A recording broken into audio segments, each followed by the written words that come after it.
할렐루야, 카리송 교회 지체 여러분 사랑하고 축복합니다. 이번 고난주간 한 주간 동안 주님의 은혜를 기억하면서 십자가의 은혜로 승리하고 계신 줄 믿습니다. 우리가 기억해야 될 십자가는 귀걸이나 목걸이와 같은 장신구가 아닙니다. 우리가 기억해야 될 십자가는 고난주간에만 지니고 다녀야 될 그런 십자가가 아닙니다. 우리가 기억해야 될 십자가는 예수님의 고난을 기억하면서 날마다 우리 마음속 깊이 간직해야 될 십자가인 줄 믿습니다. 오늘 이번 한 주간 주님의 고난을 기억하면서 나의 힘과 자격이 아닌 오직 예수님의 보혈의 은혜로 그 보혈의 은혜를 기억하면서 살아가는 은혜의 한 주간 되신 줄 믿습니다. 그 주님의 보혈의 은혜로 날마다 승리하게 되시기를 주님의 이름으로 축복합니다. 할렐루야. 네, 할렐루야. 사랑하는 우리 카리스 지체 여러분, 주님 안에서 우리 고난주간을 잘 지내셨나요? 또 한 주간 또 금식하면서 주님의 고난에 참여한 줄 믿습니다. 우리가 아무리 무엇을 한들 예수님의 십자가의 고난에 동참할 수 있겠습니까? 그러나 우리가 주님을 바라보고 나갈 때 주님께서 우리를 인정해 주시고 우리 가운데 하나님의 크신 은혜를 주신 줄 믿습니다. 오늘 성금요일도 우리가 주님의 그 십자가를 깊이 체험하는 예배를 꼭 드리시기를 주님의 이름으로 축원드리겠습니다. 할렐루야, 사랑하는 카리스 지체 여러분, 한 주간 잘 지내셨나요? 네, 이번 한 주간은 고난주간을 지내고 있습니다. 제가 가장 좋아하는 문구 중에 나의 문화유산 답사기에 나오는 문구인데요. 사랑하면 알게 되고 알면 보이나니 그때 보이는 것은 이전과 같지 않으리라 라는 문구가 있습니다. 예수님의 고난을 정말 진정으로 의미를 깊이 생각하면서 주님을 사랑하고 그 의미 가운데 깊이 나아가는 저와 또 여러분이 되시길 기도하겠습니다. 사랑하고 축복합니다. 감사합니다. 고난이라고 하는 힘들고 좀 어려운 시간을 지날 때 우리가 제일 많이 듣는 말이 있습니다. 힘내라는 이야기인데요. 힘내라는 그 의미 안에는요, 격려와 위로와 또 이런 부분들도 있지만요.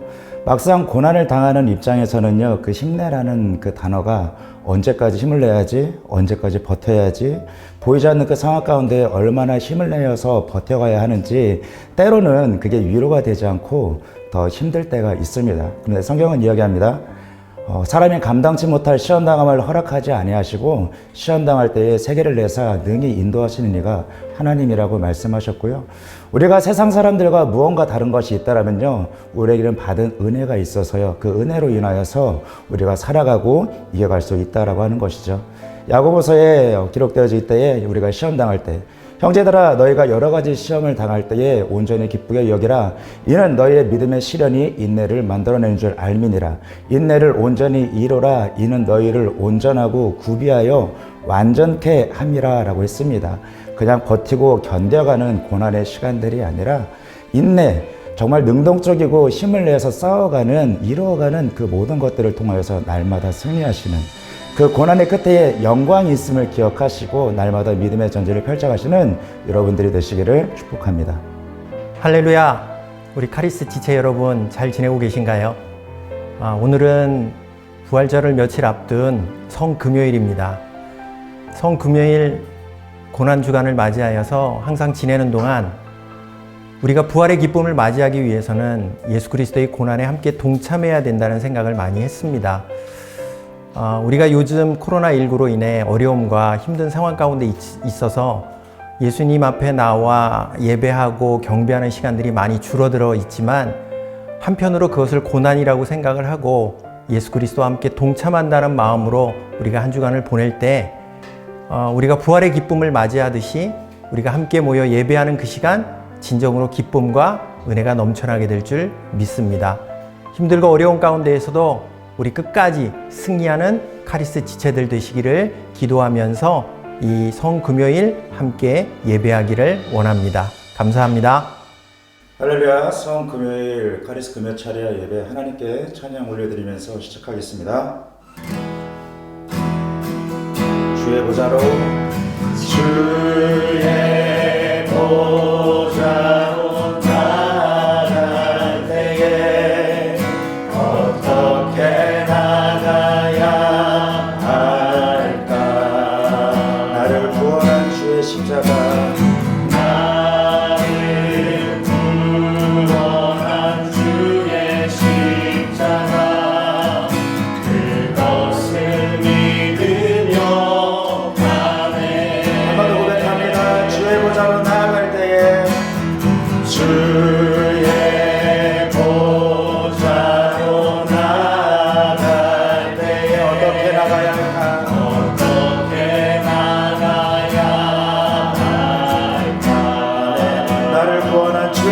십자가 나를 구원한 주의 십자가 그것을 믿으며 가네.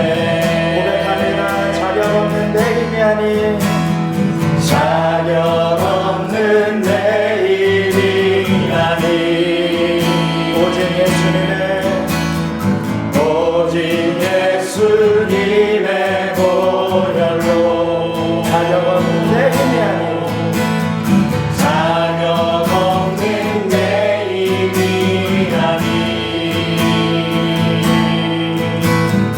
오직 예수님의 보혈로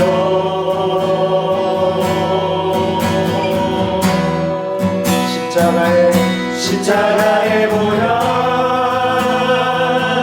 완전하신 사랑 힘입어 나아갑니다.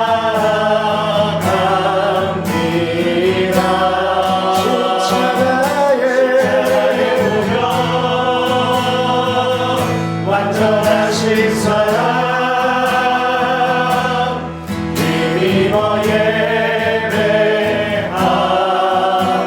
주의 보좌로 나아갈 때에 주의 보좌로 나아갈 때 나 여전히 부족하나 나 여전히 부족하나 주님 나를 부으실 주의 그 사랑 나를 부르신 주의 그 사랑 그것을 믿으며 가네. 자격 없는 내 힘이 아닌 자격 없는 내 힘이 아닌 오직 예수님의 오직 예수님의 보혈로 자격 없는 내 힘이 아닌 자격 없는 내 힘이 아닌 오직 예수님의 보혈로 십자가의 보혈 십자가의 보혈 완전하신 사랑 힘입어 나아갑니다.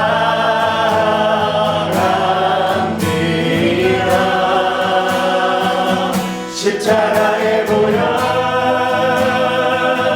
완전하신 사랑 힘입어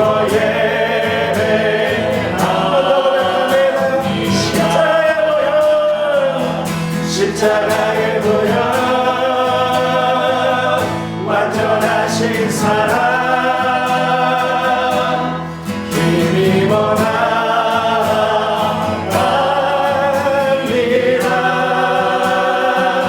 십자가의 보혈 완전하신 사랑 힘입어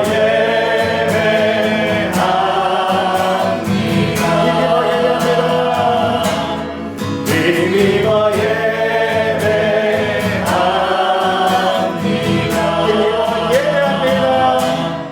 힘입어 예배합니다. 저희가 고백했던 것처럼 우리의 자격이 아닌 예수 그리스도의 십자가의 그 사랑과 그 은혜의 자격으로 하나님의 은혜의 보좌 앞에 우리가 감사히 나아가기를 원합니다. 이 시간 함께 기도하시겠습니다. 주여 주여 주여 사랑하는 하나님 아버지 하나님 예수님의 십자가의 그 사랑과 은혜에 감사합니다. 아버지 하나님 주님 앞에 나아갈 때에 나의 자격 나의 어떠함이 아니라 하나님의 그 은혜에 아버지 하나님 감사하며 기뻐하며 아버지 하나님 예수 그리스도를 옷 입고 아버지 하나님 은혜의 보좌 앞에 나아가오니 서기 하나님 넣고 우리 아버지 하나님 넣고 저희가 이 모습을 입으시는 거에 주시고 아버지 하나님 저희 들어주시는 아버지 하나님 사장님 이 아버지 예배의 제자님 하나님 기뻐하시는 아버지 예배의 은혜의 제자님 되게 하여 주시옵소서.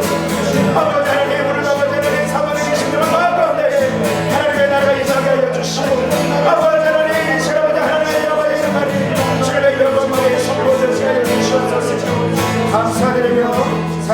역사하시는 우리 주 예수님의 이름으로 기도드리옵나이다. 다 같이 기도하시겠습니다. 사랑과 은혜가 많으신 우리들의 좋으신 하나님 감사합니다. 하나님께서 예수 그리스도를 우리 가운데 보내셔서 이 땅 가운데 우리의 죄와 허물을 위하여 십자가에 죽게 하시사 우리를 구속하시고 구원하여 주신 그 은혜를 감사합니다. 하나님, 오늘은 예수 그리스도가 달리신 성금요일입니다. 우리가 오늘을 기억할 때에 하나님의 그 우리를 사랑하심을 다시 한번 기억하게 하시고 우리를 정말로 그 누구보다도 구원하기 원하셔서 그 독생자를 주셨음을 우리로 기억하게 하여 주시옵소서. 하나님, 이렇게 코로나19로 인하여 어려운 상황 가운데에서도 우리가 그 살아계신 그 하나님을 바라보고 우리의 신앙, 우리의 믿음을 놓치지 아니하도록 늘 담대하게 하여 주시옵소서. 오늘 이렇게 카리스 금요 철야를 통하여 하나님을 예배하는 자리 가운데 모인 우리 카리스 지체들 한 사람 한 사람을 기억하여 주시고 하나님 성령께서 주시는 동일한 은혜가 그 모여있는 곳 가운데에 그 자리한 곳 가운데에 넘쳐나게 하여 주시옵소서. 하나님, 오늘도 우리가 주님을 기억합니다. 주님 안에 서길 원합니다. 주님 영으로 돌이키길 원합니다. 우리가 예수 그리스도로 말미암아 새롭게 변화되어지길 원합니다. 그리하여 부활하신 그 예수 그리스도를 만나는 은혜가 우리 안에 있길 원하오니 하나님, 오늘 이 예배를 통하여 이 카리스 금요 철야를 통하여 하나님만이 영광을 받으시고 성령으로 각자 가운데 임하여 주시어서 성령 충만함을 받는 시간이 되게 하여 주시옵소서. 하나님, 우리가 이 나라를 위하여 늘 기도할 때마다 주님 이 나라를 불쌍히 여기시고 이 나라의 모든 코로나의 바이러스가 종식되어지고 하나님의 은혜 가운데 백신이 개발되어지고 치료제가 개발되게 하여 주시옵소서. 또 하나님 4월 15일이 있을 그 선거 가운데에서도 함께하여 주시사 하나님을 경외하며 주의 말씀에 순종하는 자들이 온전히 뽑히어서 이 나라를 잘 치료할 수 있도록 인도하여 주시옵소서. 하나님, 오늘도 말씀을 전하시는 우리 이용호 목사님을 기억하여 주시옵시고 성령으로 기름 부어 주시어서 오늘 말씀을 통하여 하나님 그 말씀이 우리의 영과 혼과 심령을 쪼개게 하시고 또한 그 말씀을 통하여 우리가 새 힘을 얻어 주여 함께 모여 하나님을 마음껏 예배하는 그날까지 담대함을 얻는 축복의 말씀이 되게 하여 주시옵소서. 우리 카리스 지체들 어느 곳 어느 자리에 있을지라도 주님 기도하는 모든 기도의 제목들을 응답하여 주시고 살아계신 하나님을 뜨겁게 만나는 이 밤이 되게 하여 주시옵소서. 하나님, 모든 예배의 순서를 주님께 맡겨드리며 예수 그리스도의 이름으로 기도드립니다. 아멘. 은혜 받으실 하나님 말씀은 고린도전서 1장 18절 말씀입니다. 다 같이 고린도전서 1장 18절 말씀을 봉독하시겠습니다. 십자가의 도가 멸망하는 자들에게는 미련한 것이요 구원을 받는 우리에게는 하나님의 능력이라. 아멘. 할렐루야. 우리 성금요일입니다. 우리 카리스 성교회 금요철야 예배 함께하는 여러분들 축복합니다. 가슴에 손을 얹고요. 제가 하는 말을 좀 따라해 주시겠습니까? 나는 특별한 초대를 받았습니다. 나는 기쁘게 살고 싶습니다. 하나님이 나를 사랑하십니다. 나는 그 사랑 안에 있습니다. 하나님이 오늘 나에게 말씀하실 것입니다. 나의 마음을 하나님께 열겠습니다. 나의 생각을 예수님께 집중하겠습니다. 나는 행복을 선택하겠습니다. 들은 만큼 반드시 행복해집니다. 들은 만큼 반드시 변합니다.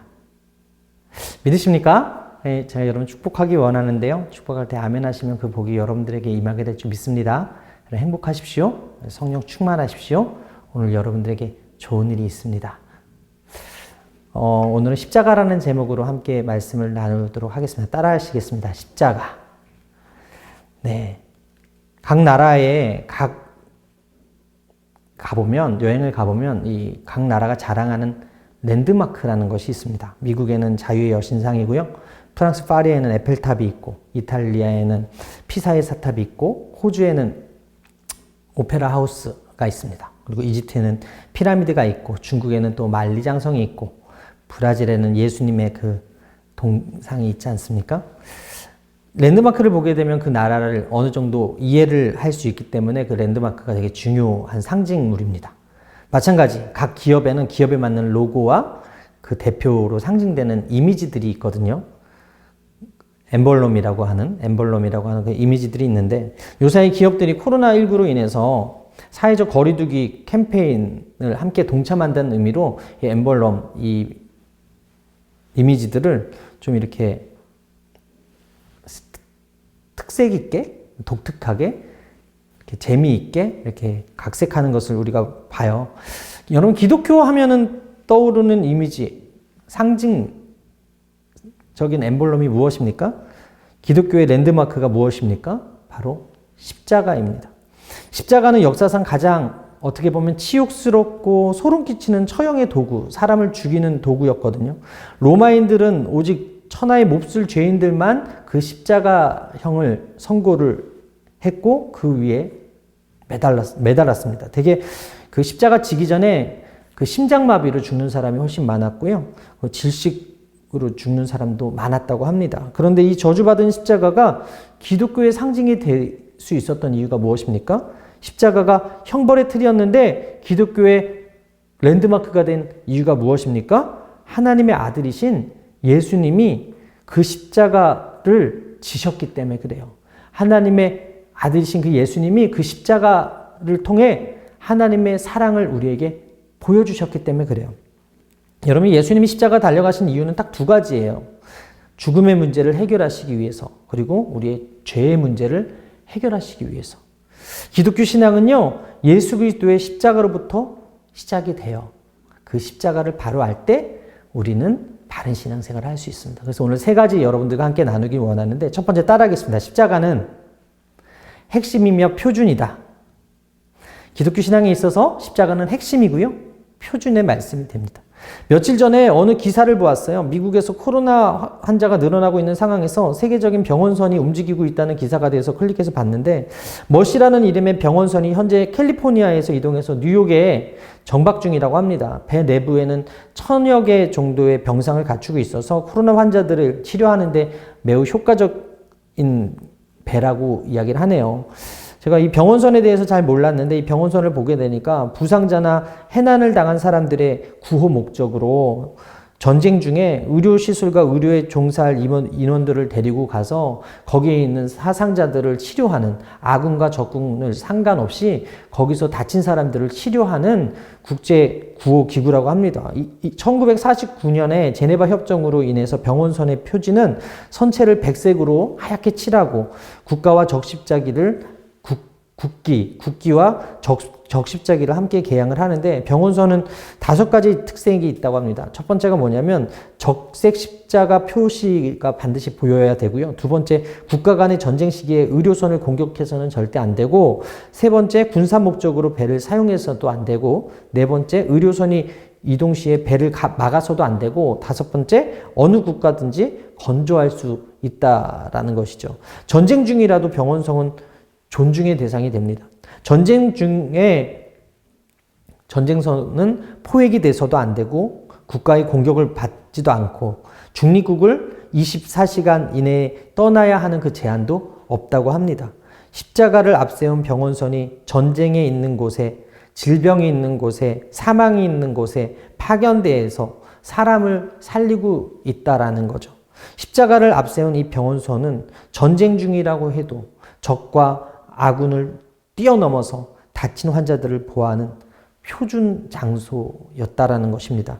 여러분, 병원에서 십자가를 찾아보기가 쉬워요. 녹십자, 적십자를 통해서 북한의 의료용품과 물품이 지원되고 있는 것도 사실입니다. 이렇듯 십자가를 가지는 단체는 어디를 가도 평화와 희생과 섬김을 상징하고 있습니다. 여러분, 세계 10대 기업이 14년 만에 9개가 바뀐 거 아십니까?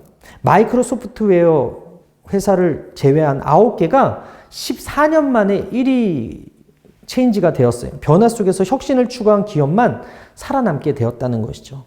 여러분, 그런 생각 해보셨어요? 왜 USB는 한국 거랑 일본 거랑 중국 거랑 이탈리아 거랑 미국 거랑 다 똑같지? 와이파이 표시는 프랑스나 영국도 똑같이 쓰지? 블루투스 표시도 마찬가지예요. 세계적으로 공통된 그 표준이 있더라는 거죠. 세계적으로 어느 나라에 가서 이용해도 표준을 사용하는 이유는 편리하기 때문에 그래요. 편리하기 때문에. 다양한 기술 속에 대중의 선택이 곧 표준이 되고 표준을 만드는 기업이 살아남고 표준을 만드는 그 기업이 성장하게 된다는 거예요. 여러분, 스티븐 잡스가 스마트폰이라는 표준을 만들어냈습니다. 아이폰이라는 그 표준을 만들어서 전 세계에 사람들의 손에 쥐어줬어요. 아니죠. 어떻게 보면 그 휴대폰은 그 전에 있었을 수 있지만 이 스티븐 잡스가 잘한 것이 무엇입니까? 그 안에 욕구 덩어리, 욕망 덩어리라고 하는 이 스마트폰에서 모든 욕구와 욕망을 해결할 수 있는 편리성을 갖출 수 있는 그 앱을 자유롭게 풀었다는 것입니다. 그래서 10대에서 60대까지 2012년부터 2018년도 이렇게 추이를 살펴보니까 스마트폰 사용률의 차이가 거의 90% 이상까지, 처음엔 20%였던 그 사용률이요, 90% 이상까지 올라왔다는 것을 우리가 보면서, 이게 얼마나 편리하고 이것이 얼마나 많은 사람들에게 친숙한지를 보게 되었다라는 거예요. 우리가 쓰고 있는 전기 코드도 아시다시피 220V로 표준이고요. 휴대폰 충전기도 아이폰만 좀 다를 뿐이지 거의 C핀이라고 해가지고 다 표준이거든요. 토마스 에디슨이 발명한 전구도 모양은 이렇게 달라도 그 접촉하는 그 부분은 또 같아요. 이처럼 표준은 편리를 상징하는데, 편리하기 때문에 사람들이 어떤 일을 하냐면 우상을 만들어내요. 그렇게 생겨난 것이 각국의 종교들이거든요. 저희 집에서 요즘 열대어를 키우고 있습니다. 열대어 어항에 LED 등을 설치를 했는데 가끔 제가 이렇게 먹이를 던져주거든요. 그러면 그 열대어들은 열심히 먹이를 먹어요. 근데 열대어 입장에서 생각할 때 LED 등에서 먹을 게 떨어져. 그래서 먹이를 주는 주인은 생각 안 하고 그 LED 등에서 먹이가 떨어진다고 생각을 해. 예시지만 열대어 입장에서는 그렇게 충분히 생각할 수 있을 거라고 생각을 합니다. 여러분, 하나님 입장에서 우상 숭배가 바로 열대어가 주인을 생각하지 못하고 그 앞에 LED 등을 바라보는 거랑 똑같다라는 거예요. 인간과 열대어가 뭐가 다릅니까? 인간은 너무나 어리석어요. 편리를 앞세워서 진리를 왜곡하는 일을 하더라는 거죠. 십자가는요, 표준이기는 하지만 편리하진 않아요. 십자가는요, 불편해요. 그 이야기 들으면 마음이 무거워요. 저명한 기독교 역사가 앤드류 월스라는 사람이 있는데 세계 기독교와 선교 운동이라는 책에서 다른 종교들의 경우에는 하나같이 발생지가 지금까지 중심지로 남아있다라고 이야기했거든요. 예를 들어서 이슬람교는 사우디아라비아의 그 메카에서 시작되었기 때문에 지금도 그 메카에 가는 것이 많은 이슬람의 사람들의, 무슬림들의 소원이지 않습니까? 중동의 이슬람의 중심지로 사우디아라비아의 메카가 중요하고, 불교의 중심지도 여전히 발원지 극동이고, 힌두교도 마찬가지. 인도에서 발생한 이 힌두교는 여전히 인도의 제일 종교입니다. 그런데 기독교는 예외예요.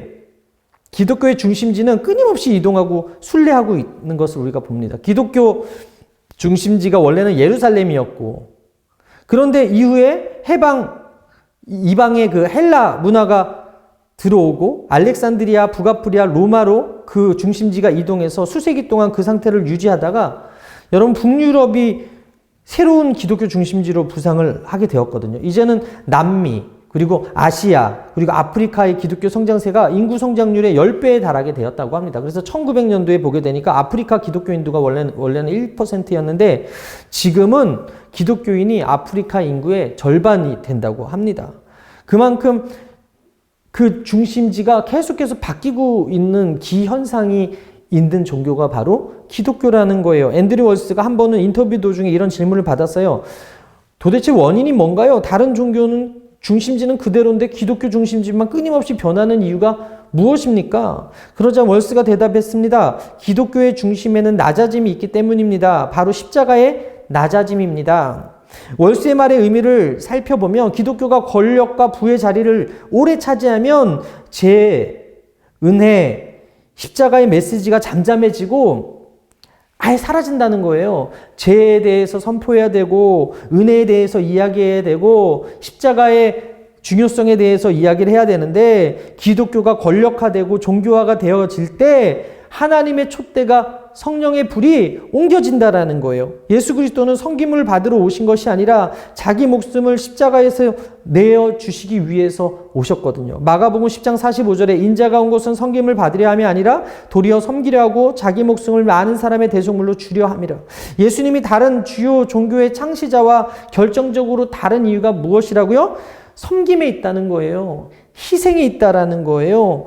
당신을 들여서 죽음을 선택했다라는 거예요. 다른 종교 창시자들은 모범적으로 사는 것을 중요하게 생각했다면 예수님이 오셔서 희생하고 섬기셨던 그 목적은 바로 제물로 죽기 위해서였다라는 것입니다. 그래서 진정한 기독교의 힘이 어디서 나옵니까? 희생하고 섬기는 데서 나와요. 희생하고 섬기는 곳에 하나님의 역사가 있고 하나님의 부흥이 있게 되더라는 거예요. 이것이 십자가의 의미예요. 여러분, 불편하지만 십자가가 진리인 이유가, 불편하지만 십자가가 표준인 이유가 바로 여기에 있다라는 것입니다. 하이델부르크 요리문답 39문에 이런 질문이 있어요. 예수님께서 다른 방법이 아니라 십자가에 달려 죽으셨다는 것이 그렇게도 중요한가? 그러니까 정답이 뭡니까? 그렇다. 십자가의 죽음은 하나님의 저주의 죽음이기에 그가 받은 죽음은 내가 받아야 할 저주를 대신 짊어져야 할 죽음의 확신이다. 여러분, 흠이 없고 점이 없고 죄가 없으셨던 그 하나님의 아들 예수님이 이 죄인들인 우리를 위해서 대신 죽으셨어요. 십자가를 지셨어요. 신명기 21장 22절은 십자가가 어떤 곳인지 정확하게 이야기합니다. 사람이 만일 죽을 죄를 범함으로 내가 그를 죽여 나무 위에 달거든 그 시체를 나무 위에 밤새도록 두지 말고 그날에 장사하여 내 하나님 야훼께서 내게 기업으로 주시는 땅을 더럽히지 말라. 나무에 달린 자는 하나님께 저주를 받았습니다. 내가 받을 저주인데 하나님의 아들 되신 그 예수님이 대신 받으시고 십자가에 달려 돌아가셨다. 여러분, 기독교의 핵심이 바로 여기에 있다는 거예요. 예수 그리스도의 나시고 죽으시고 고난당하시고 다시 사심. 이것이 바로 기독교의 핵심이에요. 예수님이 기적을 많이 베푸셨죠. 예수님이 많은 가르침을 주셨죠. 예수님이 많은 병자들을 또 치료하셨어요. 그런데 그런 것들이 중요한 것이 아니라 번성시켜 주시는 것이 중요한 것이 아니라 그가 우리의 죄를 위해서 태어나시고 죄를 위해서 죽으시고 죄를 위해서 고난당하시고 죄를 위해서 십자가를 지셨다. 이것이 십자가 복음의 핵심이라는 거예요. 이것이 표준이라는 거예요. 그래서 섬김과 희생의 종교가 기독교라는 거예요. 우리가 믿는 이 기독교에 십자가가 빠지면 안 된다라는 거예요. 여러분, 메카를 짓고 창시자의 무덤을 크게 하는 종교가 아니라 섬기고 희생하고 낮아짐의 자리에 가는 것이 바로 기독교였고 그것이 바로 예수의 십자가였다라는 거예요. 우리에게는 하나님의 말씀인 성경이 있듯이 모든 종교는 캐논이라고 하는 정경들을 다 가지고 있어요. 이단의 특징이 무엇인지 아십니까? 여러분, 성경 말씀을 가감한다는 데 있어요. 시작은 성경인데 끝이 성경이 아니야. 마지막은 교주를 신격화하는 그런 말들이더라는 거죠. 진리의 말씀, 생명의 말씀이 적혀있는 그 성경을 왜곡하고 그래서 전 세계 표준인 하나님 말씀을 자신의 필요에 따라 더하거나 빼는 행위들. 성경을 읽게는 하지만 성경을 읽을 때 있는 그대로 가르치지 않는다라는 거예요. 이단은 처음은 같지만 끝이 다르다는 뜻 아닙니까? 자신이 신봉하는 교주를 세우기 위해서, 우상화 만들기 위해서 하나님의 말씀을 가감해서 이렇게 짜지지 않습니까? 저 북한의 김정은 정권 어떻습니까? 십계명을 바꿔서 그 김씨일가, 김씨 부자들을 신격화하는 대로 만들었다고 하지 않습니까? 내가 만약에 듣고 싶은 것만 듣고 내가 만약에 듣기 싫은 건 듣지 않는다. 그러면 여러분, 우리가 심각하게 내가 이단이구나라고 생각을 하셔야 돼요. 무슨 얘기냐면 이단은 자기가 듣고 싶은 것만 듣고 찾고 싶은 것만 찾고 보고 싶은 것만 봐요. 불편한 거는 보지 않는다라는 거예요. 자기한테 도움이 되지 않는 거는 빼버린다라는 거예요. 그런데 우리가 어떻습니까? 듣고 싶은 것만 듣고 하고 싶은 것만 하고 보고 싶은 것만 본다면 내 안에 위험한 이단성이 있구나. 이거 우리가 경계해야 된다라는 거예요. 예수님이요 십자가 지기 좋았겠어요? 죽음의 길 가는 거 좋았겠어요? 여러분 섬기는 거 좋아하는 사람이 어디 있어요? 저는 아침에 일어나서 이불 개기도 싫은데 내가 잔 이불인데 내가 개기 싫은데 근데 예수님은 당신을 위해서 가신 게 아니라 우리를 위해서 그 길을 가셨다라는 거예요. 여러분 이단이 성행하는 이유가 뭐예요? 정통이 정통답지 못해서 그래요. 표준이 표준을 잃어버려서 그래요. 진짜가 진짜를 잃어버리고 진짜가 가짜 같아서 그런 거예요. 십자가를 잃어버려서 그래요. 종교의 타락은요, 성경대로 살지 않을 때 일어나는 보편적인 현상이에요. 이 시대가 유독 그 현상들, 이단들이 창궐하는 이유는 우리가 말씀대로 사는 것을 게을리하기 때문에 그렇습니다. 십자가를 빼고 신앙생활하고 말씀을 내 방식대로 해석하고 살아가고 있기 때문에 거짓이 판치고 있더라는 거예요. 여러분 진리를 진리라고 정확하게 얘기해야 되는데 가짜를 진짜처럼 얘기하는 이단들이 많으니까 사람들이 미혹되고 있더라는 것이죠. 고린도전서 2장 2절에 내가 너희 중에서 예수 그리스도와 그가 십자가에 못 박힌 것 외에는 아무것도 알지 아니하기로 작정하였음이라 라고 말씀하고 있어요. 십자가는 하나님의 능력이라고 성경은 이야기합니다. 사도 바울은 예수 그리스도와 그가 십자가에 못 박힌 것 외에는 자랑할 것이 없다라고 정확하게 말했어요. 예수님과 십자가 외에는 우리가 가질 능력은 아무것도 없다라는 거예요. 세상의 이념은 내가 옳고 네가 틀렸다고 이야기합니다. 내가 살아야 되니까 너는 죽어야 된다고 이야기해요.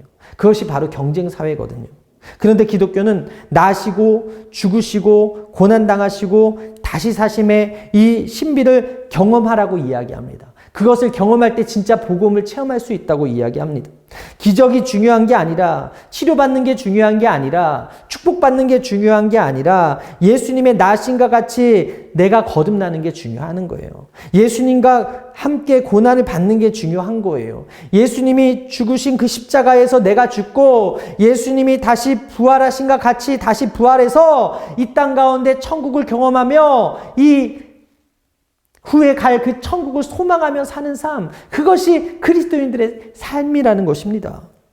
이게 복음이고 이게 기독교고 이것이 표준이고 이것이 핵심이라는 거예요. 여러분 기독교의 시작은 십자가예요. 믿으시면 아멘. 그리고 그 마지막도 십자가가 돼야 돼요. 믿으시면 아멘. 저는 바라기는 여러분이 그 자랑이 예수 그리스도의 십자가가 되길 바라고 예수 그리스도의 이름이 되기를 주님의 이름으로 축원합니다. 십자가가 여러분 삶 가운데 남겨주었으면 좋겠어요. 여러분 시대가 바뀌고 유행이 바뀌고 기업의 순위가 달라져도 유일한 표준은 우리가 십자가야 돼야 된다라는 거예요. 병원선이 십자가를 달고 가면 누구든지 환영하고 누구든지 그곳에서 치료받았던 것처럼 여러분들이 가는 곳마다 십자가를 들고 나갈 때마다 생명이 살아나고 영혼이 살아나고 기적의 역사가 많이 나타나게 되기를 주님의 이름으로 축원합니다. 두 번째로 여러분 십자가 사건은 은혜의 사건이라는 거예요. 믿으시면 아멘. 은혜는 대가 없이 일방적으로 받는 축복을 의미하는데 우리는 살리기 위한 믿음을 수 없는 하나님의 희생, 그것이 바로 복음의 진수입니다. 예수님은 2000년 전 십자가 위에서 다 이루었다라고 선언하셨어요. 요한복음 19장 30절에 예수께서 신포도주를 받으신 후에 이르시되 다 이루었다 하시고 머리를 숙이니 영혼이 떠나가시니라. 여러분 다 이루었다는 무슨 의미예요? 끝났다라는 거 아닙니까? 주님이 십자가에서 이 말씀 선포하실 때 모든 죽음의 공포와 죄의 권세가 무너지고 말았다는 거 아닙니까? 하나님께서 태초에 천지를 창조하시고 안식하시기 전에 성경이 뭐라고 이야기하고 있냐면 창세기 2장 1절 이하에 천지와 만물이 다 이루어지니라 하나님이 그가 하시던 일을 일곱째 날에 마치시니 그가 하시던 모든 일을 그치고 일곱째 날에 안식하시니라. 천지와 만물이 하나님이 말씀으로 다 이루셨대요. 그리고 안식하셨다는 거예요. 죄가 없는 세상, 하나님 보시기 아름답던 세상을 만드시고 안식하던 그날에 천지와 만물이 다 이루어지니라 라고 성경은 이야기합니다. 그런데 예수님께서 십자가 위에서 다 이루셨다고 선언하셨어요. 우리는 예수 안에서 보기 좋은 모습이 되었다는 거예요.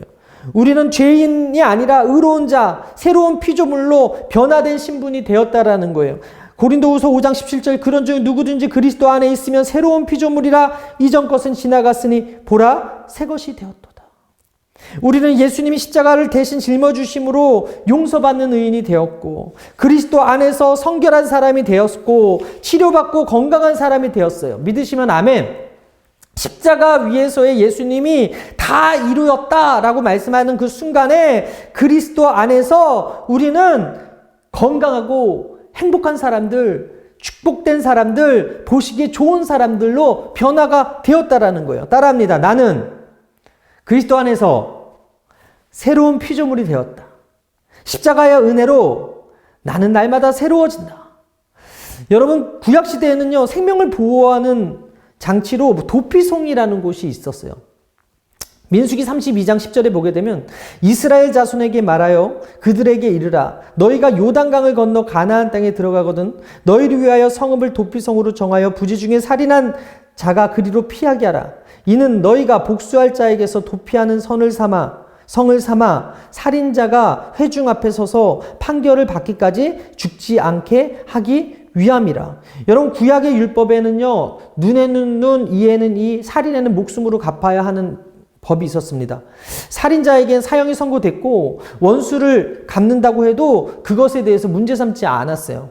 그렇게 되면 살인의 악순환이 복수의 칼날이 끊이지 않기 때문에 억울한 살인자를 위한 성이 준비되었는데 도피성이라고 불렸다라는 거예요. 근데 이스라엘 그 가나안 땅에는 도피성이 3군데가 있었어요. 한나절에 갈 수 있는 거리로 어디서 가도 32km 이내에 있었어요. 여러분, 마라톤이 42.195km인데 도피성이 아무리 멀어도 빠른 걸음으로 성인의 발걸음으로 가면 한나절 하루 만에 갈 수 있는 거리가 32km 정도 되었다는 거예요. 그 가는 길을 넓게 확장을 시켰대요. 그래서 14m 정도로 넓은 길이었고 도피성을 가는 길에 미크라트라는 표지판을 세워서 도피성을 못 찾는 일이 없도록 배려를 했다라는 거예요.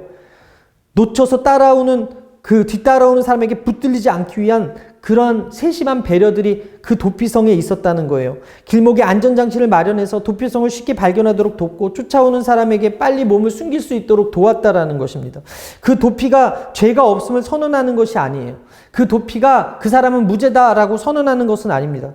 그가 도피성에 들어가게 되면 도피성의 장로들이 그의 죄가 있는지 없는지 여부를 판단해서 살인은 목숨으로 내놓는 것은 똑같았지만 그 도피성에 가는 사람들의 대부분은 억울한 일을 당한 사람들이더라는 거예요. 요즘 민식이법이라고 해가지고 그 아동보호 구간에서 30km 이상으로 가다가 아이와 사고가 나면은 엄벌하는 그런 법이 생겼는데 여러분, 누가 아이와 접촉사고를 내고 싶겠어요? 누가 아이의 생명을 뺏고 싶겠어요? 그런데 부득이하게 사고가 나는 경우가 있더라는 것이죠. 이 당시에도 죽이려고 한 것이 아닌데 죽는 경우가 있었다라는 거예요. 그래서 하나님이 재판 전에 억울하게 죽는 일이 없도록 만들어주신 장치가 바로 도피성이었어요. 고의살인은 용납받을 수 없었지만 고의성 없는 실수로 사람을 죽이는 사람들을 용서하기 위한 장치가 도피성이었다는 거죠. 여러분, 결과는 살인이지만 동기는 다른 사건들이 되게 많이 있거든요. 그래서 하나님은 어떤 분이냐? 우리의 동기를 살피시는 분, 우리의 중심을 보시고 우리의 태도를 아시는 분이에요. 악한 의도가 있는가 없는가. 여러분, 사무엘상 16장 7절에 이런 기록이 있습니다. 내가 보는 것은 사람과 같지 아니하니 사람은 외모를 보거니와 나 야훼는 중심을 보느니라. 예레미야 17장 10절에 나 야훼는 심장을 살피며 폐부를 시험하고 각각 그의 행위와 그의 행실대로 보응하노니라고 말씀하고 있어요. 여러분, 하나님은요, 우리 중심을 보시기 때문에 우리 중심에 어떤 죄가 있는지, 어떤 마음이 있는지를 다 알고 계세요. 그런데 그 하나님이 용서하기 위해서 도피성을 만들어 놓으셨다라는 거죠. 여러분, 어렸을 때 할머니, 할아버지가 어떻게 여러분들을 용서하셨는지 아십니까? 분명히 잘못을 해도 엄마, 아빠는 막 이렇게 혼내려고 그래도 할머니, 할아버지는 그냥 무조건 용서하라고 하는 거예요. 제가 이제 학부모잖아요. 이거 아이가 4명이나 있는데 걔네들이 이제 그 어머님 집에 가면, 아버님 집에 가면 분명히 잘못해서 내가 혼내고 있어요. 제가 혼내고 있는데 할머니, 할아버지는 그냥 용서하라는 거예요. 그리고 아이들을 꼭 안아주더라는 거죠. 어떻게 보면은 할아버지, 할머니의 그 품이 용서받는 품이다였다는 거예요. 무슨 잘못을 해도 할아버지, 할머니는 그 손주들을 그냥 안아주고 용서해 주라고 계속 얘기를 하시는 거예요. 여러분, 용서를 경험해야 용서할 수 있습니다. 사랑을 받아야 사랑할 수 있어요. 어떻게 보면 하나님의 품은 바로 할아버지 할머니의 그 용서의 품과 같습니다. 구약시대 십자가의 모형인 이 도피성을 세운 이유는 바로 은혜 받을 자격 없는 자가 받을 은혜였다라는 거예요. 이 세상이 악독하고 험악한 이유가 뭐예요? 용서받지 못해서 그래요. 사랑받지 못해서 그래요. 배려받지 못해서 그래요. 경쟁해서 그렇다는 거죠. 너를 죽여야 내가 살거든요. 그래서 경쟁해서 이겨야 되거든요. 그러다 보니까 악독하고 험악한 거예요. 여러분, 세상에 용서가 어디 있어요? 어디에 사랑이 있어요? 용서와 사랑이 없으니까 분노하고 비난하고 분열하고 있지 않습니까? TV를 틀면 좋은 소식보다 안 좋은 소식들이 많은 이유가 무엇입니까?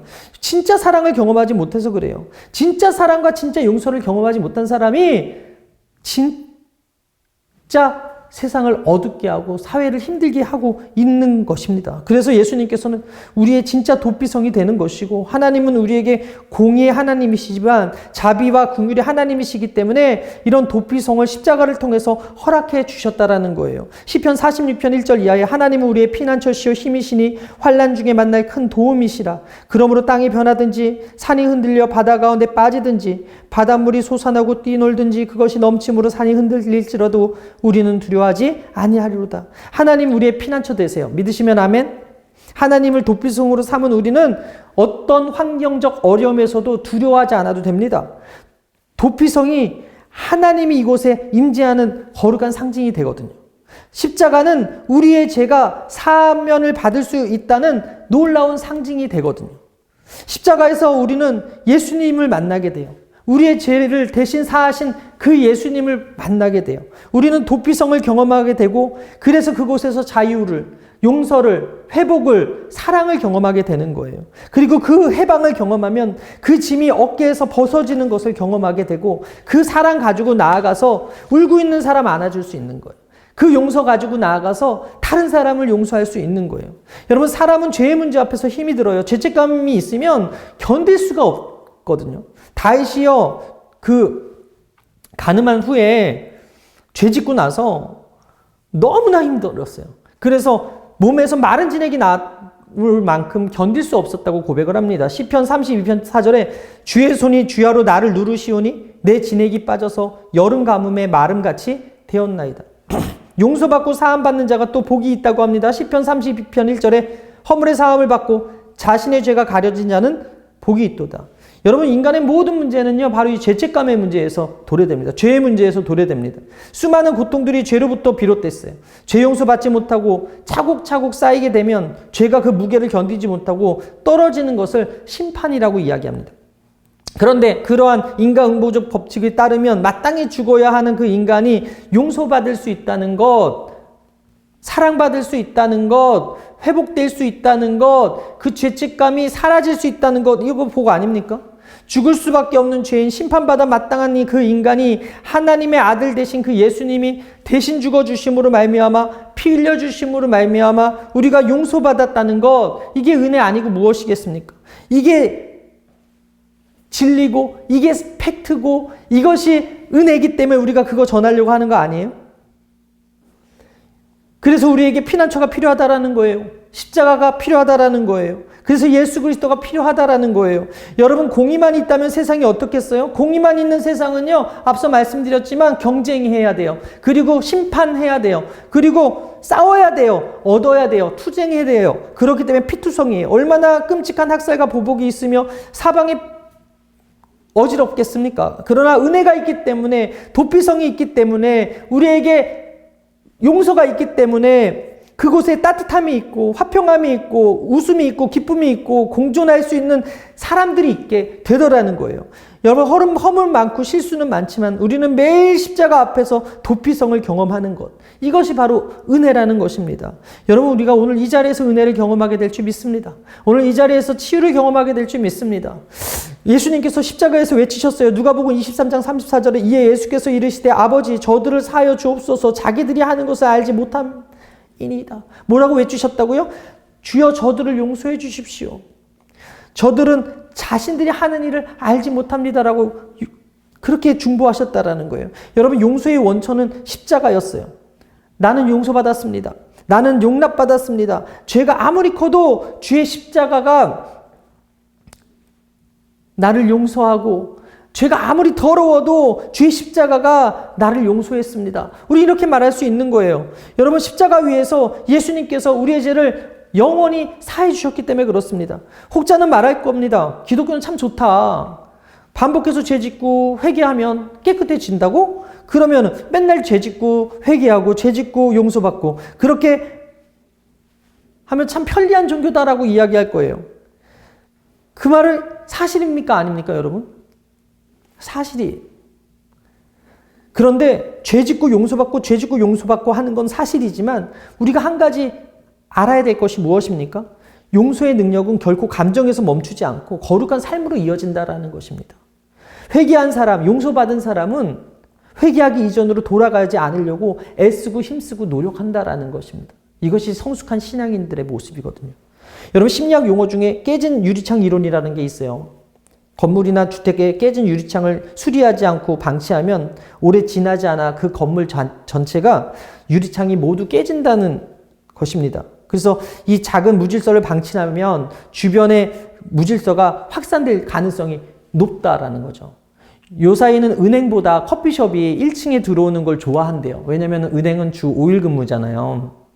그래서 건물주들이 5일 동안 사람들이 오다가 토요일 주일날 이렇게 오지 않는 것보다는 하루 종일 사람들이 북적북적한 커피숍을 더 선호한다고 합니다. 그 빌딩이, 그 건물이 훨씬 가치가 높게 쳐진다고 이야기하는 거예요. 이것도 어떻게 보면 깨진 유리창 이론의 일환인데 1994년에 뉴욕 시장으로 선출된 루돌프 줄리안이라는 그 시장이 깨진 유리창 이론을 적용해서 당시의 범죄율을 현격하게 낮춘 일이 있었습니다. 그 범죄의 온상이었던 지하철 내 낙서를 모두 지우고 그 다음 길거리 낙서도 지우고 신호위반 딱지를 강화하고 그리고 쓰레기 투기와 같은 경범죄를 적극 단속을 했는데 그 결과가 어떻게 됐는지 아십니까? 살인과 강도 같은 중범죄가 절반으로 줄어들었고 경범죄가 60%까지 줄어들었다는 거예요. 제가 요즘 주일에 원래는 저쪽 그 여의도 그 공원 쪽에 주차를 했는데 주일날 요즘 예배를 안 드리니까 출근은 하지 않습니까? 그래서 제가 그 여의도 공원에 주차하려고 봤더니 차가 한 대도 없으니까 제 마음속에 그냥 교회에다 주차해야 되겠다. 그런 마음이 들더라고요. 예전엔 그런 죄책감도 없었고 그런 거리낌도 없었어. 왜? 차가 워낙 많으니까 나는 그냥 비어있는 공간에 주차해도 되는 줄 알았는데 지금 벚꽃 거리두기라고 해가지고 여의도 일제 단속한다 그러잖아요. 그러니까 제 마음에 여기다 두면 원래 주일날은 대도 되는 곳인데 한 대도 안 돼 있으니까 제 마음에 여기다 대기 싫더라고요. 그래서 그 차를 교회 주차장에다 이렇게 파킹을 했었는데 바로 그런 심리라는 거예요. 우리가 깨끗이 정리되어 있으면 죄 짓기 어려워. 근데 우리가 계속해서 죄를 용인하잖아요. 그럼 죄 짓는 거 쉬워진다라는 거예요. 미국 기독교 방송에 터닝포인트 진행자 데이비드 제레마이어 목사님이라는 분이 있는데 이분이 고등학교 시절에 철물점에서 일을 했대요. 그래서 우연히 손님한테 받은 그 20달러라는 손님이 산 그 물건값을 모르고 집으로 가지고 왔다는 거예요. 그 돈을 그냥 아무 생각 없이 가졌는데 세월이 흐르고 이 사람이 신앙이 생기고 나서는 문득 그 생각이 나더라는 거예요. 그래서 양심의 가책을 느끼고 그 20달러를 세월에 그 계산을 해봤더니 60달러 정도가 되더라는 거죠. 그래서 그 봉투를 구입을 해서 60달러를 넣어가지고 그 철물점으로 보냈다는 거예요. 수신인만 적어서 발신인은 이야기하지 않고 보냈는데 세월이 또 흘러서 이분이 이제 목사님이 됐어요. 인디애나 포트웨이 지역의 목사님이 돼서 교회를 섬겼는데 어느 날 도시 철물 판매업자 회의가 열렸을 때 설교를 맡아서 이 목사님이 올라갔다가 옛 철물점 주인을 만난 거예요. 그리고 그 노 부부에게 내려가서 예배 후에 잠시 만나자고 이야기하고 그 당시에 사건에 대해서 이야기를 나누었는데 아무 설명 없이 60달러를 우편으로 받은 적이 있냐고 물어봤더니 있다는 거예요. 그리고 정말 이상한 일이었습니다 라고 이야기를 하는 거죠. 그는 울면서 자초지종을 말한 거예요. 그래서 노부부는 그를 안아주면서 잘했다, 사랑한다고 이야기를 했고 그 감사의 를 표한 그 두 노부부의 용서를 받은 이 제레미야 목사님이 이렇게 얘기했어요. 용서받았을 때의 기쁨은 말로 표현할 수 없었고 몸이 날아갈 것처럼 기뻤다. 여러분, 회개는 정말 힘듭니다. 그러나 회개한 사람만이 누리는 기쁨이 있습니다. 요한일서 1장 9절에 만일 우리가 우리 죄를 자백하면 그는 미쁘시고 의로우사 우리 죄를 사하시며 우리를 모든 불의에서 깨끗하게 하실 것이요 라고 말씀하고 있어요. 죄로부터의 자유함은 그 무엇으로도 표현할 수가 없어요. 여러분, 우리가 주일날 깨끗한 옷을 입잖아요. 그러면 더러워질까 되게 신경 쓴다는 거죠. 흰 옷을 입고 나가잖아요. 그러면 이 옷이 더러워질까 신경 쓴다는 거죠. 여러분, 차를 한 대 구입해 보세요. 이 차가 더러워질까 신경 안 쓰겠습니까? 여러분, 집을 새로 구입해서 들어갔다고 생각해 보십시오. 매일매일 청소 안 하겠습니까? 마찬가지 우리가 십자가는요, 세상과 같이 지적하는 게 아니에요. 상처를 끄집어서 후벼 파서 아프게 하는 것이 아니에요. 십자가는 사랑이 먼저예요. 용서가 먼저예요. 예수님이 어떤 죄든 용서하시는 조건 없는 사랑을 경험한 사람들은 그 사랑 때문에 더 거룩하게 살려고 하고, 그 사랑을 경험했기 때문에 더 용서하려고 하고, 더 죄와 상관없이 그 죄를 멀리 하려고 노력하며 산다라는 것이죠. 여러분이 어떤 사람인지 상관없어요. 그러나 그 여러분 때문에 예수님께서 그 허물을 다 뒤집어 씌시고 십자가에 달리셔서 다 이루셨고 우리의 죄를 용서해달라고 중보하셨다는 사실을 여러분 믿으시게 되길 바랍니다. 백부장도 매춘부도 암살자도 사기꾼도 누구든 상관없이 십자가를 지신 예수님으로 인해서 휘장이 위에서 아래로 찢어졌어. 하나님과 나 사이의 장벽이 예수 그리스도가 십자가를 지심으로 말미암아 사라졌어요. 이제 누구도 용서를 받게 되었고 누구도 주님께 나와 은혜를 받게 되었어요.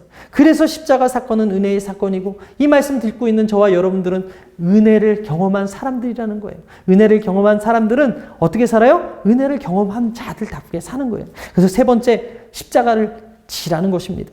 하나님이 세상을 창조하실 때 그냥 빛이 있으라고 말을 했어요.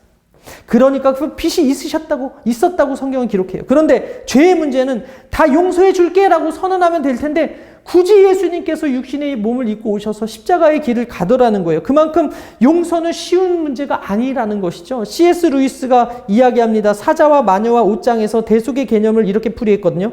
반역과 상관없는 자발적인 희생자가 반역자 대신 죽었다. 그 순간 탁자가 갈라지고 죽음 자체가 뒷걸음질하기 시작했다.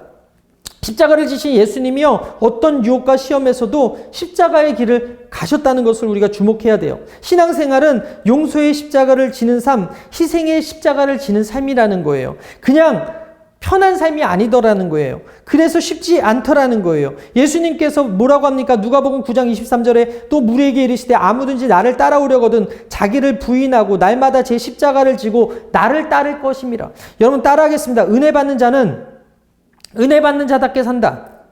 용서받은 자는 용서받은 자답게 산다. 한마디로 은혜 받고 용서받은 사람은 십자가 지는 삶을 산다는 거예요. 십자가 없는 능력, 십자가 없는 기적은 여러분 위험해요. 이영훈 목사님께서 연대 상담 교수님께 들었다면서 설교 중에 그런 얘기를 하셨거든요. 그 부부가 이혼 조정 기간 중에 이혼 상담하는 사람들이 종교란에 이렇게 쓰는 게 있는데 글쎄 20% 이상이 기독교라고 쓴다라는 거예요. 그러면서 상당히 부끄럽다라고 말씀하셨어요. 여러분 십자가 없는 가정이 어디 있어요? 십자가 없는 부부 관계가 어디 있냐고요.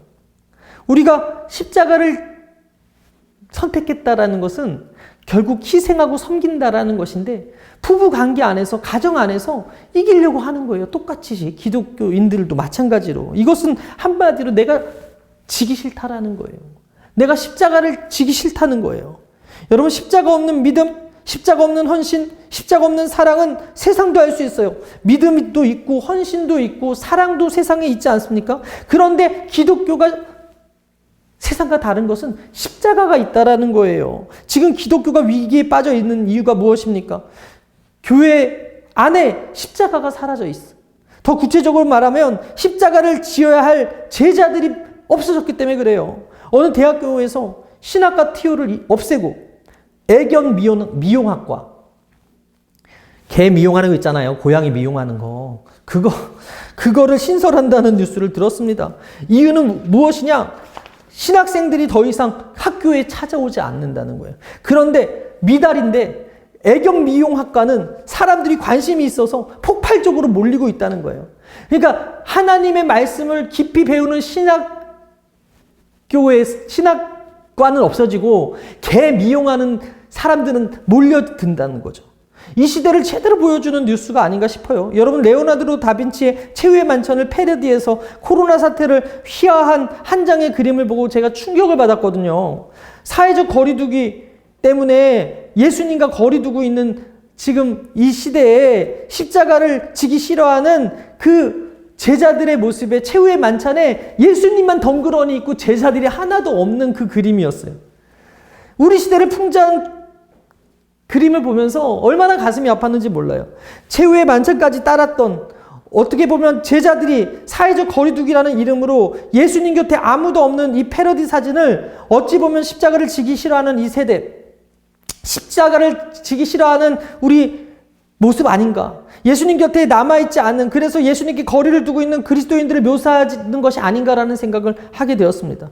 여러분, 예수님의 제자였던 야고보와 요한이요, 예수님께 이렇게 요청했어요. 주님의 나라가 임하실 때 우리를 좌우편 앉게 해주십시오. 그래서 예수님께서 그 제자들에게 이렇게 묻습니다. 마가복음 10장 37절에 여짜오되 주의 영광 중에서 우리를 하나는 주의 우편에 하나는 좌편에 앉게 하여 주옵소서.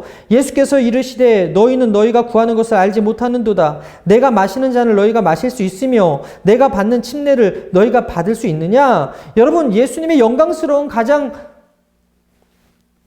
그 순간이 어디예요? 언제예요? 예수님이 어디에서 하나님의 정의와 영광을 가장 분명하게 드러내셨습니까? 예수님이 어디에서 하나님의 사랑의 그 영광을 가장 충만하게 나타내셨습니까? 바로 십자가 위였어요. 예수님이 가장 영광스러운 순간을 맞을 때 실제로 그분의 좌우편에 있었던 사람들은 야고보와 요한이라는 그 제자들이 아니었어요. 우편강도 좌편강도 십자가형을 당할 수밖에 없는 당연한 죄인들이 좌우편에 있었지, 예수님의 제자였던 야고보와 요한은 십자가를 지기 싫어하고 도망가 버렸다라는 거예요. 예수님이 야고보와 요한 형제에게 이렇게 물으셨어요. 내가 마시는 잔을 너희가 마실 수 있으며 내가 받는 침례를 너희가 받을 수 있느냐. 여러분, 오늘 예수님께서 우리에게 물어보십니다. 내가 받을 잔을 너희가 마실 수 있으며 내가 받을 침례를 너희가 받을 수 있느냐. 인간이 십자가의 진정한 의미를 받아들이기는 참 어려워요. 십자가의 진정한 의미는요, 십자가를 경험해 본 사람만이 그 의미를 알게 되는데, 여러분, 십자가 앞에서 유일하게 하나님을 향한 인간의 고백을 한 사람이 누구냐? 백부장이라는 사람이었어요. 백부장이요, 이런 고백을 합니다. 마가복음 15장 39절에 예수를 향하여 섰던 백부장이 그렇게 숨지심을 보고 이르되 이 사람은 진실로 하나님의 아들이었도다. 백부장이 이렇게 고백한 수 있었던 이유가 무엇입니까? 백부장은요, 예수님이 십자가 지신 6시간 동안 예수님을 관찰하고 봤어요. 곁에서 그분의 용서의 기도를 들으셨고, 곁에서 예수님의 하시는 소리를 들었을 거예요. 그리고 십자가 형 집행을 수없이 많이 했을 때 사람들이 그 죽어가면서 욕을 하고 침을 뱉고 저주를 했던 그 사람과 다른 그 죽어가는 순한 어린 양 같은 모습을 보면서 그가 결국에는 그는 하나님의 아들이었다라고 고백했다라는 것이죠. 바른 신앙의 고백을 예수님을 바라보니까, 예수님의 십자가를 바라보니까, 예수님 곁에서 예수님의 음성을 들어보니까 그런 신앙의 고백이 나오더라는 것입니다. 여러분, 교회 안에 있다고 다 은혜 받는 게 아니에요. 모태신앙이라고 해서, 예수님의 제자라고 해서, 교회 오래 다녔다고 해서 다 십자가 지는 거 아니더라고요. 교회 오빠라고 해서 주님 안다고 하지도 못하겠더라고요. 누가 주님을 아는 자입니까? 십자가를 통과한 자들이 주님을 진짜 아는 자예요. 예수와 상관 있는 자가 되려면 십자가를 져야 돼. 십자가가 믿어져야 돼.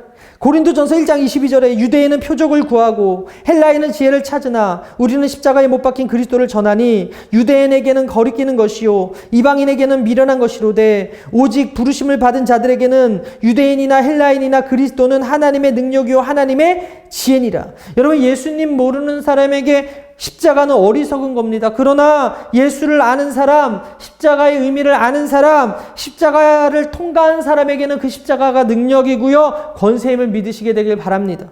십자가 지는 크리스천은 결코 이기적이지 않아요. 나보다 남을 더 먼저 생각합니다. 이기적일 수도 없습니다. 죄를 가볍게도 여기지 않습니다. 깨닫는 만큼 보는 것이고 사는 것인데, 예수님께서 생명의 떡임을 밝히시니까 수많은 제자들이 예수님의 곁을 떠났다고 성경은 이야기합니다. 요한복음 6장 66절 이하에 그때부터 그의 제자 중에서 많은 사람들이 떠나가고 다시 그와 함께 다니지 아니하더라. 예수께서 12제자에게 이르시되 너희도 가려느냐? 시몬 베드로가 대답하되 주여 영생의 말씀이 주께 있사오니 우리가 누구에게로 가오리까? 예수님이 제자들을 향해서 물으셨어요. 너희도 가려느냐? 제자 베드로가 말합니다. 영생의 말씀이 여기 있는데 저희가 어딜 가겠습니까? 되물었어요. 여러분, 바로 깨달으면 바른 고백이 나오는 거예요. 서머나 교회 감독이었던 폴리캅이 죽기 직전에 총독에게 끌려가 화형을 당할 것이라는 말을 들었습니다. 마지막 한 번만 더 기회를 줄 텐데 기독교를 버리면, 예수를 부인하면 형 집행을 취소해 주겠다라고 이야기했어요. 총독의 말에 폴리캅이 이렇게 대답했습니다. 당신이 붙이는 그 불은 기껏해야 1시간쯤 타다가 꺼질 뿐이요, 다가올 심판의 불을 모르는구려. 왜 망설이는가? 어서 당신의 마음대로 하시오. 그러면서 폴리캅은 그렇게 죽음을 위하여 화형당하는 순교를 선택했다고 합니다. 또 전승에 의하면 이 폴리캅이 예수님이 나를 부인하지 않았는데 내가 어떻게 예수님을 부인하겠는가라는 그 질문도 했다라고 하죠. 초대 교부 크리스토스톰이라는 분이 있는데 그분이 이런 얘기를 들었어요. 지금 세상이 주교님을 다 반대합니다. 그러자 분이 이렇게 얘기했다고 합니다. 세상이 나를 반대하면 나도 세상을 반대하면 되는 거야 라고 이야기했다는 거예요. 진리의 길을 간다면 세상이 무슨 소리를 하더라도 온 세상을 반대할 수 있는 그런 담대함이 있어야 된다라는 거예요. 내가 믿는 게 진짜라면, 내가 가는 길이 진짜라면, 내가 믿는 십자가가 진짜고 내가 믿는 예수님이 진짜라면 세상의 소리에 귀 기울이면서 세상의 기류에 편승하면서 사람들이 가는 그 넓은 길을 쫓아가는 것이 아니라 그 예수님이 가신 그 고난의 십자가가 결국에는 승리고 결국에는 우리에게 축복인 것을 믿고 쫓아 나갈 때 그 길의 끝에서 주님을 보게 될 것이라는 사실을 믿으시게 되기를 주님의 이름으로 축원합니다. 고린도전서 1장 18절 십자가의 도가 멸망하는 자들에게는 미련한 것이요 구원을 받는 우리에게는 하나님의 능력이라고 이야기했는데, 먼저 십자가를 진 그 예수님을 따라가는 것이 능력이고, 먼저 십자가에 달리신 예수님을 바로 알고 보고 고백했던 그 백부장의 고백을 하는 것이 바로 능력이라는 것이에요. 언제 십자가가 능력이 됩니까? 깨달을 때. 여러분, 이단은요 십자가가 없어요. 모든 것을 가르치지만 요한계시록 1호군 이야기는 해도 십자가 이야기 안 합니다. 교주가 십자가에 없기 때문에, 예수님이 십자가에 있기 때문에. 미국의 정신분석 학자 칼 매닝거가 말합니다. 현대인의 모든 정신적 질병의 근본 치유책은 사랑밖에 없다. 사랑은 그것을 주는 사람과 받는 사람 모두를 치료한다. 참된 의미에서의 사랑을 얻는 유일한 곳은 십자가밖에 없다. 우리는 기업과 정치 권력이 세상을 살리고 군대가 나라를 지키는 거로 생각하지만 결코 그렇지 않습니다. 여러분, 십자가가 이 세상을 떠받치는 힘이에요. 국가, 기관이나 기업이 이 세상을 살리는 것까지 보여도 십자가가 있는 교회가, 그리고 십자가를 지고 사는 성도들을 통해서 하나님의 진노가 피해가고 있다는 사실을 여러분 깨닫게 되기를 바랍니다. 성 무너진 데를 막아서서 기도하는 한 사람, 엘리야가 바알에게 무릎 꿇지 않은 7,000명의 사람이 있다는 그 소리를 하나님으로부터 들은 것처럼 이 세상이 아무리 어둡고 이 세상이 아무리 부패할지라도 여러분, 성 무너진 대로 하나님의 진노를 피하게 할 기도하는 누군가가 있기 때문에 이 나라가 지탱되고 있다라는 거예요. 여러분, 이거 깨달으면 힘들어도, 내가 피하고 싶어도, 이 길 가고 싶지 않아도 이 길밖에 없구나 깨닫게 되는 거예요. 여러분, 교회는 십자가 구경하러 오는 것 아닙니다. 십자가 지라고 오는 거예요. 설교는 내 귀에 좋으라고 듣는 말씀이 아니라 십자가 지라고 들려오는 하나님의 말씀이에요. 교회는 십자가를 지신 예수님을 발견하는 곳이고, 그분을 만나서 내가 십자가를 져야 할 그 이유를 깨닫는 곳이라는 사실을 믿으시고, 오늘 이 밤에 십자가 하나 가져가시길 바랍니다. 이런 십자가의 의미를 깨닫고 하나님 십자가를 통해서 하나님의 능력이 나에게 나의 삶에 우리 가정에 내가 만나는 모든 사람들에게 나타나게 하여 주옵소서. 기도하는 저와 여러분이 되기를 바랍니다. 오늘 그 십자가를 붙드는 은혜가 여러분들에게 있게 되기를 주님의 이름으로 축원합니다. 축원합니다. 기도하겠습니다. 문제가 있으신 분은 가슴에 손을 얹고 아픈 곳이 있으면 아픈 곳에 손을 얹겠습니다. 가족권의 문이 열리기 원하시면 양손을 가슴에 얹으시고 가족 가운데 아픈 곳이 있으면 대신 손 얹으시면 주의 종이 대신해서 기도해 드리겠습니다. 전능하신 하나님 우리 아버지, 우리를 위하여 독생자 예수 그리스도를 허락하여 주시고 몸짓고 피 흘리신 그 은혜를 감사합니다. 오늘 예수님의 이름을 의지하고 아버지 앞에 나왔사오니 우리 앞에 놓여져 있는 저주의 세력과 환경의 저주의 세력과 질병의 저주의 세력과 가난과 악의 저주의 세력에서 예방시켜 주옵소서. 내 이름을 경외하는 너에게 의로운해가 떠올라서 치료하는 강선을 바라겠다 말씀하셨는데 오늘 성금요일 아버지 앞에 나와서 간절히 기도하는 하나님의 사람들의 기도를 들으시고 응답하시고 온전히 아버지 하나님의 놀라운 회복과 치유의 역사를 기도하는 이 시간에 경험할 수 있는 시간 되도록 인도하여 주시옵소서. 나는 치료하는 야훼니라 말씀하셨사오니 야훼라파 되신 하나님의 능력이 오늘 말씀에 아버지 순종하고 믿음의 손 얹은 주님의 자녀들의 머리끝부터 발끝까지 임하게 하여 주옵소서. 예수의 보혈로 깨끗게 하여 주옵소서. 주의 뜻대로 고쳐 주옵소서. 믿는 자들에게 따르는 표적이 오늘 기도하는 사람들에게 임해오게 하여 주옵소서. 보혈로 씻어주시고 성령으로 치료하시는 주신 하나님, 이 시간 믿음의 손 얹은 주님의 자녀들을 주님께서 긍휼히 여겨주셔서 고쳐 주옵소서. 치료가 임할지어다. 회복이 있을지어다. 나음이 있을지어다. 예수 이름으로 고침받을지어다. 예수님 치유의 능력이 예수님 살아계실 때와 같이 지금 이 자리에 임하여 주옵소서. 지금 나에게 임하여 주옵소서. 우리 자녀들에게 임하여 주옵소서. 우리 부모님들에게 임하여 주옵소서. 우리 자녀들에게 임하여 주옵소서. 이 시간 주 앞에 나온 하나님의 자녀들에게 거룩한 음성을 들려주시고 무한한 주의 사랑과 은혜를 감싸셔서 세상 가운데 상처받고 고통받은 상한 감정과 심령들과 병든 육체와 마음을 치료하여 주시고 회복시켜 주옵소서. 위로하여 주옵소서. 어루만져 주옵소서. 예수 이름으로 낫게 하여 주옵소서.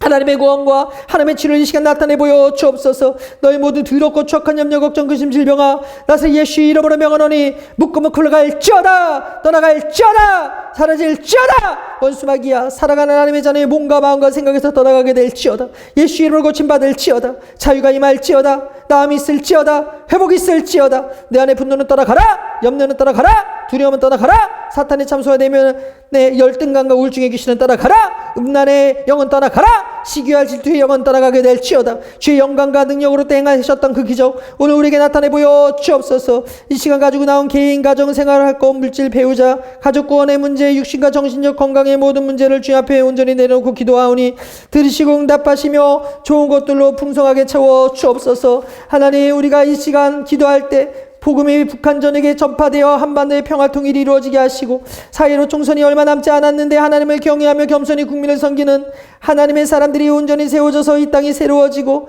이 나라가 새로워져서 동성애 문화가 사라지고 동성결혼이 합법화되지 않도록 지켜보아여 주옵소서. 이슬람 세력이 확장되지 않고 이단 신천지가 하루속히 근절되게 하여 주시며 특별히 코로나19로 고통당하는 사람들 하나님께서 긍휼히 여기셔서 속히 치료하여 주시고 전 세계가 코로나로 인하여 아버지 하나님 몸살을 앓고 힘들어하고 있는 상황 가운데 있사오니 주님께서 은혜와 긍휼을 더하셔서 속히 코로나19가 종식되어질 수 있게 하여 주옵소서. 이를 위해 수고하는 의료진들과 질병관리본부와 아버지 공무원들과 아버지 하나님 일선에서 수고하는 모든 사람들에게 은혜를 베풀어 주시고 아버지 하나님 모든 것에 모든 것이 넉넉하여 모든 착한 일을 이뤄가게 부족함이 없도록 인도하여 주시고 모든 것이 협력하여 선을 이루어 주의 영광만이 드러날 수 있는 귀한 시간 다 되어질 수 있도록 인도하여 주옵소서. 사랑하는 아들아 사랑하는 딸아 내가 내 눈물을 보았고 내 기도를 들었으니 평안히 가라. 내 믿음대로 될지어다. 내 믿음대로 될지어다. 병상에 있는 자 있습니까? 병상을 박차고 일어나게 하여 주시고 정신을 파괴하고 약탈하고 왕기회에 만드는 흑암의 세력들이 다 떠나갈 수 있도록 인도하여 주옵소서. 오늘 예배드리고 십자가의 의미를 바로 아는 하나님의 사람들과 함께 주님 동행하여 주셔서 세속에 끌려가거나 마귀의 밥이 되지 않게 하여 주시고 늘 하나님과 동행함으로 능력의 십자가 기적의 십자가 치료의 십자가 축복의 십자가의 주인공들 다 될 수 있도록 인도하여 주옵소서. 감사드리며 이 모든 말씀 살아계신 예수님의 이름 받들어 축복하며 감사하며 간절히 기도합니다. 아멘. 지금 우리 주 예수 그리스도의 무한하신 은혜와 아버지 하나님의 영원하신 사랑하심과 부에서 성령님 내주 교통 충만하게 하시는 역사가 오늘 귀한 금요철야 온라인 예배 마치는 하나님의 사람들의 개인과 가정과 자녀와 사업과 직장과 학교와 모든 것 위에 지금부터 영원토록 함께 있을지어다. 아멘.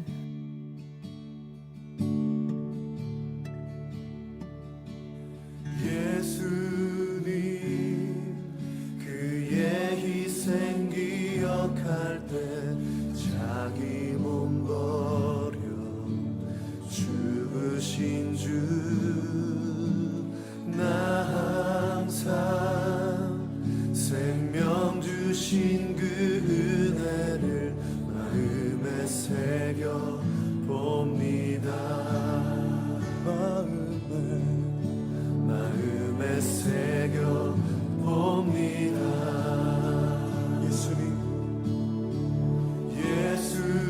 예수님 그의 희생 기억할 때 자기 몸 버려 죽으신 주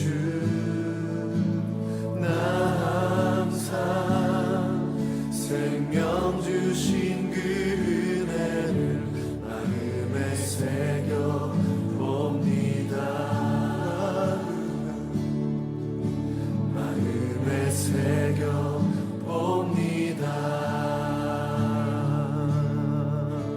주 달리신 십자가를 내가 볼 때 주님의 잠이 내 마음을 겸손케 해 주께 감사하며 내 생명 주께 드려